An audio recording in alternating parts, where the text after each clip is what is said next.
I know what you're thinking. I know what everyone's thinking.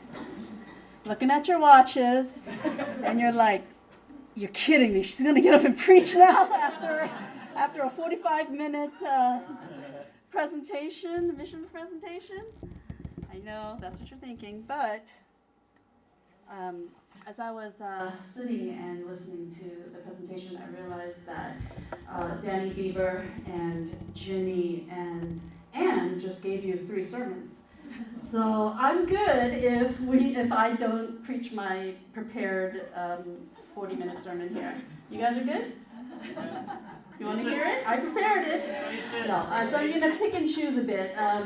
The presentation did go a lot longer than we had planned, but it was so good. I just wanted to add even more stuff to it. But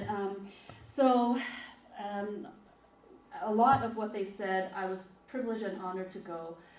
My role was twofold. I went as a chaperone, as a mom to my twins, but also as a pastor. And from the beginning, I had told Ginny, let's emphasize my role as mom and less so that I'm a pastor, because she was the leader. Just amazing, amazing. Can't say enough about Ginny. And my concern really was, because last year we went to Serbia with my girls, and this is their second mission trip now. They're only 11. And so my concern was just really to have them be trained by Lana and her staff and the other kids there, and just let them fully experience, to receive, to give, and just do ministry and all that stuff, so that it wasn't about me as one of the pastors of the church, because I've been on tons and tons of mission trips. But I do want to say once again that the miracle that I saw really was the fact that no one got sick. I cannot emphasize that enough. I know Jenny said that her husband Richard got a word and said that, declared that there will be no sickness. But I just want to say I got that word first. Jenny agrees, right? I did get that word first.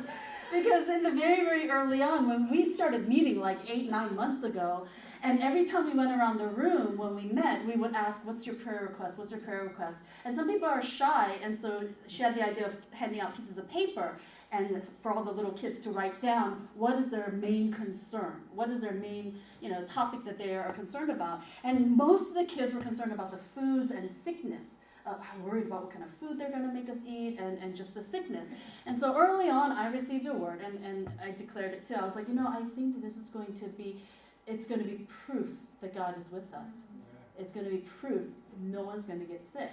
And then later, Ginny did share us that with the rest of us that Richard got that same word. And so it is a miracle that no one got sick, because as I was saying over and over again, the fact that we had all these little kids. I was shoveling snow the day before we left, right? It snowed. Do you remember we had to cancel our send-off prayer? That's a bad start when you have to cancel prayer. This is the prayer for us where you were going to speak over us, pray for us, and it had to be canceled because of snow.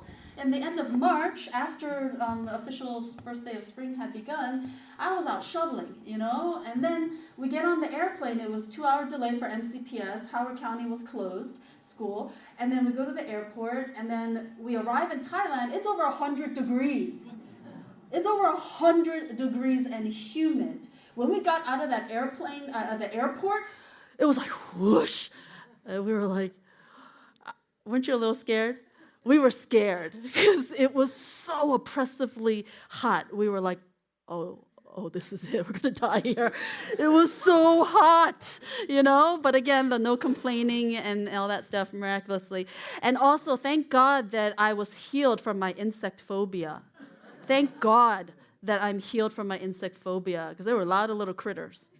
There were a lot. There were ants in my bed. There were ants on the covers. Emma, Maddie, you were asleep. You did not see them. But because I'm healed from my insect phobia, I was able to go like this and get the ants before you woke up and saw them, because, we were sharing a bed, sharing a room. I actually was able to do this with my thumb.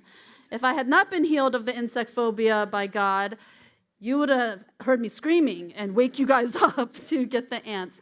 But it was amazing overall in that God was in everything, in just the protection of us.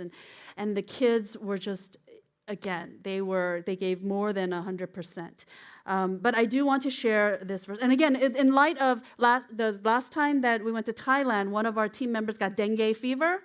You remember that? I will not say his name, but he got dengue fever, and so that was a fear for us, was sickness. Sickness was such a fear for us. But do you have my sermon slides up? I do want to share this verse, the verse that I wanted to preach on today. And it is the very, very well-known famous passage in Matthew chapter 9, verses 35 through 38. Very well-known, and it is about the workers, how the harvest is plentiful and the workers are few. So I do want to read this. And Jesus went throughout all the cities and villages, teaching in their synagogues and proclaiming the gospel of the kingdom and healing every disease and every affliction. When he saw the crowds, he had compassion for them because they were harassed and helpless, like sheep without a shepherd. Then he said to his disciples, "The harvest is plentiful, but the laborers are few. Therefore pray earnestly to the Lord of the harvest to send out laborers into his harvest." And in light of this mission trip, I just thought that this was the appropriate verse that I wanted to, the passage that I wanted to share with you guys. And I'm going to skip over that. And looking at it more carefully, we realize here in the verse 35 that Jesus' ministry was threefold. It was about teaching, proclaiming or preaching, and healing every disease. This is what he did. But I want to concentrate here on when he saw the crowds, he had compassion for them. Now, this word compassion, it's kind of hard to translate from the original Greek into English. No single English word can adequately convey or capture what it means. But literally, I want to tell you, what it means is it's a gnawing in the stomach. It's not just a simple emotion of, oh, I feel bad for them. Oh. It's not just like a sympathetic type of thing, but compassion here means a literal, like a gnawing in your stomach. It means when he saw the crowds, Jesus hurt in the pit of his stomach. It's almost like getting kicked in the stomach. It's just like that response where it's like a physical response of seeing something that draws a physical response from you. And I believe that it's not a human emotion, but I believe only God gives us this level of compassion. The compassion that is spoken of Jesus here is a God-given type of compassion, not just feeling bad for them, not just a human emotion. It's a thing where it physically hurts sometimes. Like you got kicked in the stomach. And I want to say that it's happened to me a few times. I believe I have a gift of compassion, and I believe that it is a spiritual gift, where I was walking one day, and there was somebody who was being harassed by not a good spirit. And I remember that was happening in the back of the room, and this was at church, and people were just ministering to her, and as I was walking, I just dropped to the ground. And I don't know why, I was wearing a skirt and everything, but I just dropped to the ground and I couldn't get up. And my legs were just feeling paralyzed, and I felt I doubled over with this kind of pain. And I didn't even know what was going on. But it was this, and then I remember a hun rushed over to me, and hun's like, what's going on? 왜 그래? Why are you dropping in the middle of the ground? And then I was like, I don't know. I said, I can't get up, and there's just this incredible pain. There's like this cry, this painful cry, like in the pit of my stomach, and I just had to take a few, deep breaths, and then I got up. So it's happened a few times where there's overwhelming, almost a physical manifestation from the amount of compassion and feeling I had. I believe it happened to Ginny too. When we were praying over No Man's Land, and you saw some pictures of it. This is the No Man's Land is the border between Burma and Thailand. And what's happening is there's over 200 people living here, and they just live. It's like an overpass. The legal way to cross over between Burma and Thailand is on this overpass. You have to show ID and you cross over this bridge. But underneath the bridge, there's a river, and there's a guy with a little dinghy boat, looks like a canoe almost, but he ferries people back and forth for money. And Lana was telling us every night more than 200 people are trafficked back and forth in the cover of darkness under the bridge. And we saw guards there. There were army guys with machine guns standing there. But they must be getting some money to look the other way, because there are government guards there, but they're not doing anything about it. And people are being trafficked back and forth, literally, under the legal overpass where the cars and trucks are going. But under that bridge is where this little boat is going back and forth and trafficking people for money across the border. Anyway, we stretched hands out to pray. All we can do at this point is pray, because neither government is taking responsibility for that tract of land where it says no man's land. Thailand says, oh, it's not our problem. Burma says it's not our problem, so it just sits. And people is just destitute. But I remember that we all marched along that river bank, the river's edge. And then Lana said, let's stop. Everybody stretch your hand over this river, over this little crossing, and let's pray. And as we were praying, she's like, if you feel led, pray out loud. Ginny started praying out loud. And then I was kind of far from her because there's 27 of us, so we're stretched out. And I hear her, she's praying and praying. All of a sudden, she stops praying, and I hear a commotion. And I know that she's probably dropped. She's probably fallen and, just kind of clunk. And it's silent for a little bit. And my eyes are still closed. I'm praying, and I'm sure she's fine, but I know she's down, And then I open my eyes because our host, his name is Ryan. He's a Japanese missionary there. I mean, he's American, but Japanese-American. Ethnic Japanese, and he's our host. He's the one that took us everywhere in our vans and was in charge of making sure that we, got where we needed to go and needed whatever we needed. Anyway, so he goes running. I don't know if you know this. He goes running, and I know he's running towards you because he thinks that something's wrong with you. And so I open my eyes, and he's like, probably thinking you're sick or just you're spazzing, I don't know, overwhelmed. And I know it's because of this compassion. It's because Ginny was hit with a supernatural, gut-wrenching, kick-in-the-stomach compassion that comes from God when she was praying over the people. The same compassion that Jesus is saying that as he saw the crowds, he had that kind of compassion for them because they were harassed and helpless, like sheep without a shepherd. And Jesus sees the spiritual poverty of these people, and he's moved with compassion for them.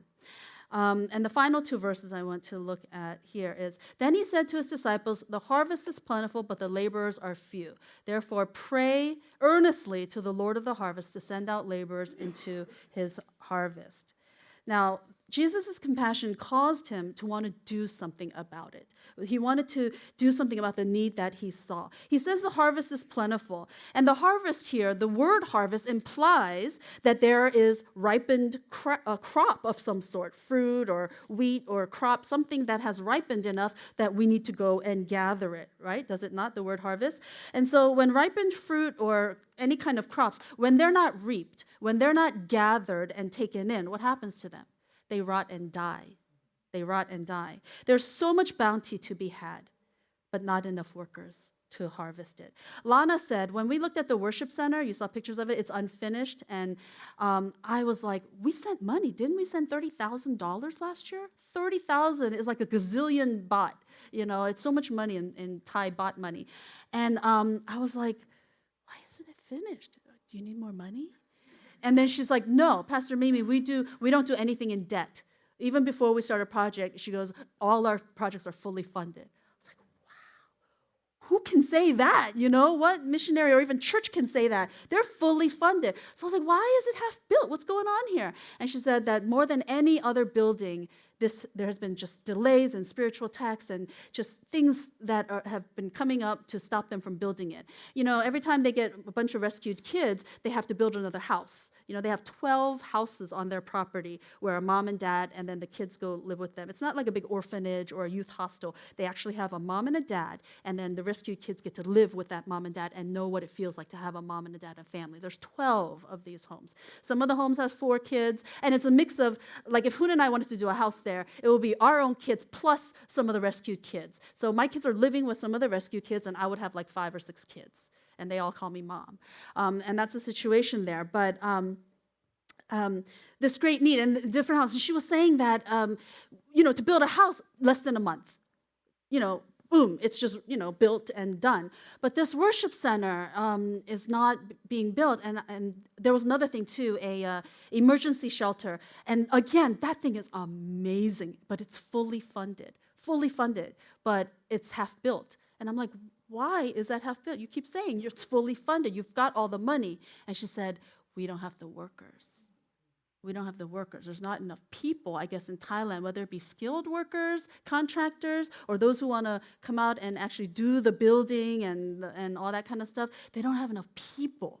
So it's not even about evangelizing and that, but they just don't even have manual laborers and physical workers to be able to build these things. So Jesus is conveying this great need for more workers in the field. He went around teaching, preaching, and healing. Lots of seeds were planted. Eyes and ears were open to the gospel, right? People are hearing the, kingdom is at hand and all about God. But more workers are needed for this harvest. In verse 38, he gives specific instructions to his disciples about prayer. He's telling us that prayer is the starting point of everything. It's my tendency is, and I'm sure it's your tendency too, when you pray about missions, my tendency is to pray for the harvest to ripen. My tendency is to focus on asking God to soften their hearts and open their hearts so that they can receive the gospel when we go out there. Let their hearts be open and receptive to the good news. This is not a bad prayer. Of course, we should pray that too. But it's not the prayer, interestingly enough, it's not the prayer that Jesus is specifically telling us to pray. What is he telling us to pray? To send more workers. It's about the workers. Not so much about, let their hearts be, open and receptive, but to send more workers. We're to pray that God sends out more workers.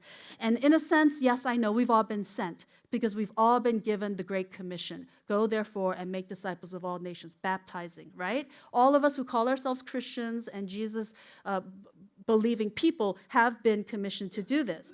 But when God makes that special call upon your heart, and that spark happens, a special call to actually be the one to go, you cannot ignore it. You cannot put that flame out. And as we pray for God to send out workers, it's quite possible, as he says here, it says to pray to send out more workers. But as we're praying to send out more workers, it's quite possible that God will place it on our hearts that we are to be that worker. You see how that works? So you don't even begin by saying, send me, but you're praying what the Lord Jesus commanded us specifically to pray, which is to send out laborers, not even send me, but Lord, there's got to be more workers, praying for more workers, right, to rise up and go. And then in the midst of that prayer, it could be that, me? Like God gives specific ones the heart to be the one to go. And so everyone has a part in this. Those of you who've never been on a mission trip before, those of you who think, it's really not for me, I can never see myself really going on one in the future, that's all right. That's all right. But are you doing your part? Your part is to be the praying people. That is the commandment, that we're supposed to be praying that more workers will go. And if that turns into God placing it on your heart, a special call for you to be one of those ones being sent out, then, all the better. But are you doing your part? Just because you're not one to be called to be missionary. I have issues with bugs and food and being comfortable and health issues and whatever it may be. I have 8 kids. I cannot go out and live on the mission field with 8 kids. All these different things. But are you praying to the Lord of the harvest to send more workers? That is the specific prayer and command here to us, for us to do that part. Not if every one of us can go, but this is the crucial thing, to send out more workers, right? And I wanted to say that, I wanted to close with these thoughts here. The family that Ginny was talking about, this incredible family, they're from Kentucky. It's Ryan and Layla Thompson. They have 4 kids. Their stroller broke, and so they had asked us to bring a stroller, and which we did. 4 beautiful children. She just recently had her 4th. 3 boys and then finally a girl. They're amazing. But what I want to say is a lot of us feel like we don't have the skills or the ability, or we just don't have what it takes to go, right? I want to tell you that Ginny was not kidding when every time I turned around, people were wishing that Hun had come. I don't want to say instead of me, but I just want to say, I just want to say that even at the airport when Hun whipped out his box cutter and in the middle of Dulles Airport, this box as big as I am, he was able to just, because they wouldn't take it, not because we wouldn't pay the oversized charge. It was just too oversized that it wouldn't even go on the conveyor belt and fit in where there's a separate door where the luggage goes in. The box was so big, because we were saying, we'll pay whatever you charge us. Because there was this wealthy woman, who was sponsoring that walker for the paralyzed kid there. So money was no object. Whatever it costs, we need to get it there. And then they were like, it's not about the money. It won't fit in the door that we need to get it into the luggage part of the compartment of the airplane. What are we going to do? What are we going to do? We've got to take it. Can we ship it? Ship it to Thailand? Can you imagine what UPS and US mail would cost for that? So Hoon just whips out his box cutter and says, let's do it. He starts cutting away, takes the foam out and just whittles it down to a size. And then they're still like, it's a little bit, and the Korean airline, they're like this. I said, let's shame them. I was like, let's just post it on social media that Korean airline won't help a handicapped child in Thailand, and they're not letting us take this. Let's get people all riled up about this. And Danny Beaver was like, so glad, Pastor Mimi, you're not our leader. She's like, I'm so glad you're not the team leader. He's like, you want to shame them? I was like, we got to get it there. It was funny. But and then we were going back and forth, and they weren't going to take it again. But we were like, please. And then the manager dude came out with a Korean guy with a business suit. He's like, we'll take it. We'll take it. And so he, lugged it on there, and it went down the conveyor belt, And, most husbands, when their wives are going to go away on a mission trip or something like that, what do they give their wives? A kiss goodbye, maybe money, maybe some advice. Hoon handed me a whole bunch of plastic ties and duct tape. And he said, you're going to need this.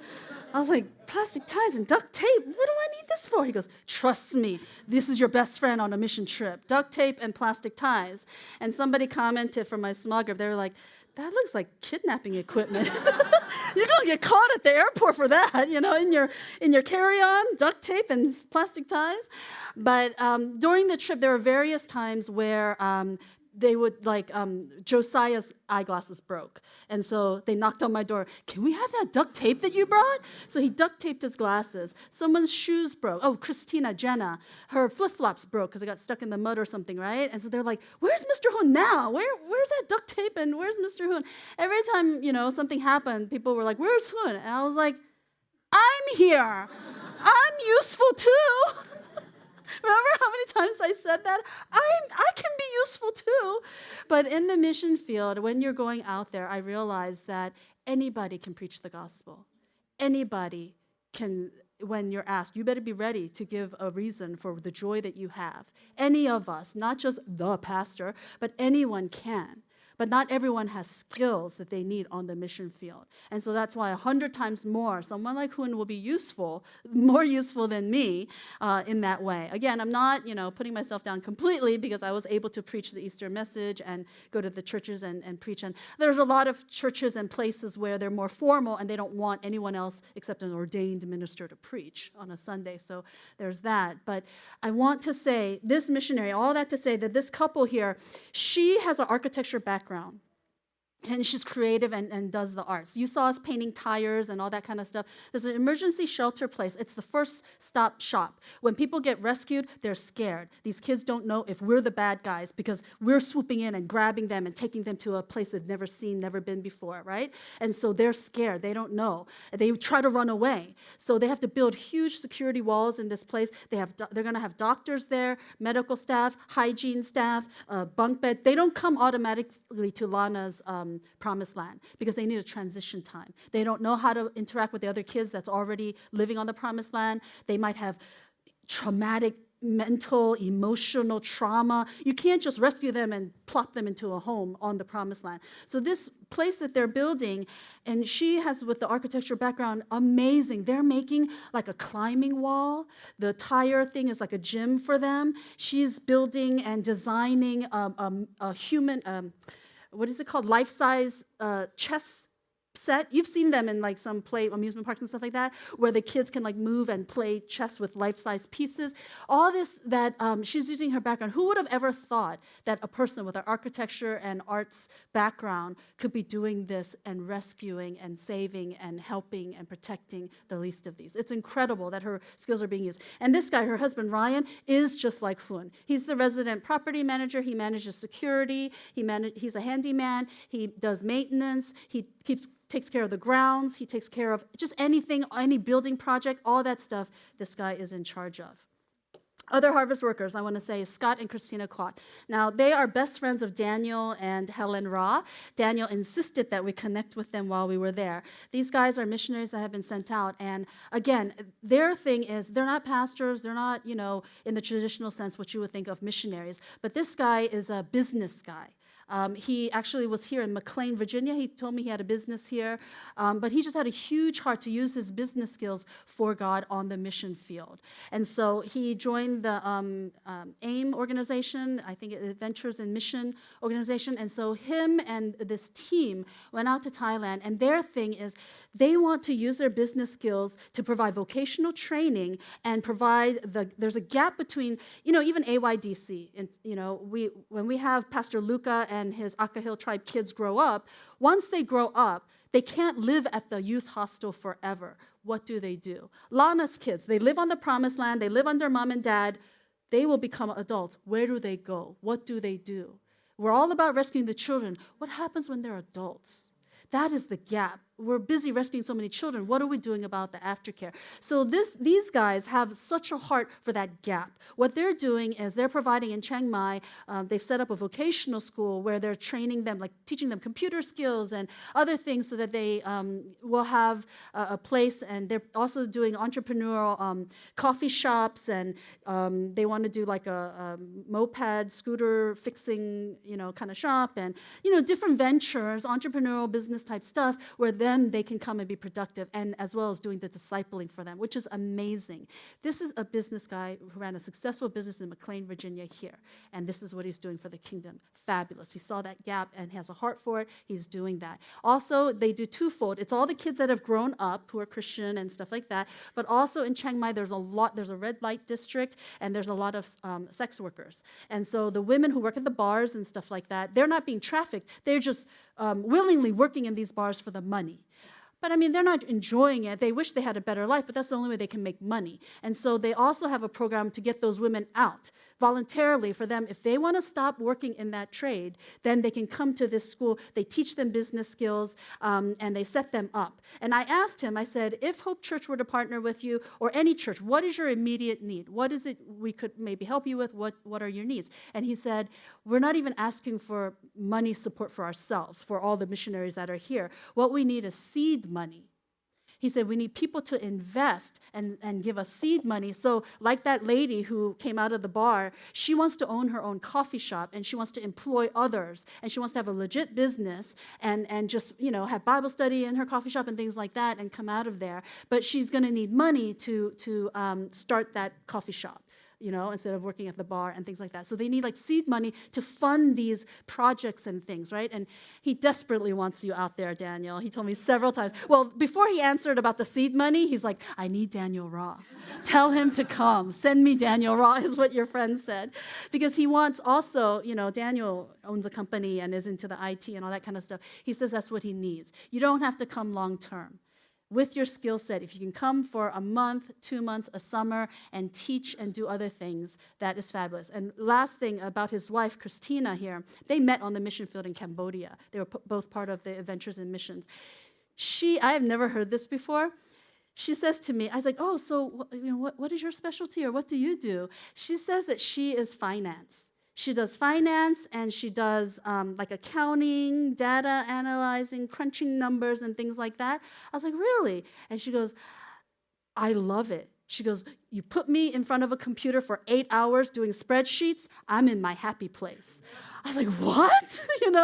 She said that's her happy place, to sit in front of a computer for 8 hours crunching numbers and doing spreadsheets.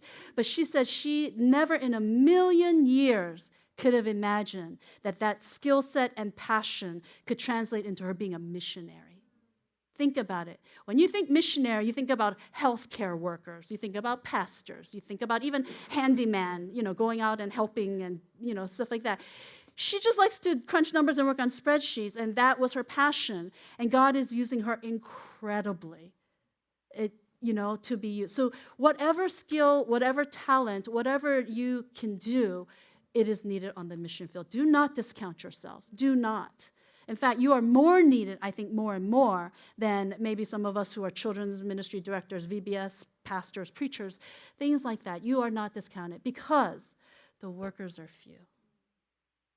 Ask the Lord of the harvest to send more out. And when we pray that, if God nudges your heart to be one of the ones that are being sent out, then so be it. Let me have the praise team come up. I know it's a little late, but trust me, this message was shorter than the original message that I had planned out. And so I just want to close in that way. We'll close with this verse, but I want to ask you guys, even now, to pray to the Lord of the harvest about, after you've heard all the mission report, after you've heard what I've just said and what I've shared about these missionaries, not in the traditional sense, but businessmen. It could be bankers. It could be engineers. After you've heard what we have said today, if God is stirring your heart, but it begins with prayer. It begins with prayer. Again, not even saying, send me, I want to be a missionary. No, it begins with praying for God's heart that more workers will be sent out because of the gut-wrenching compassion that God puts in our hearts. When we see the helpless and the harassed, the sheep without a shepherd, when we see that gut-wrenching, fall to the ground pain that we feel for that, and we pray that more workers will be available. And through that prayer, it could be you. It could be you. So let's begin praying for that right now.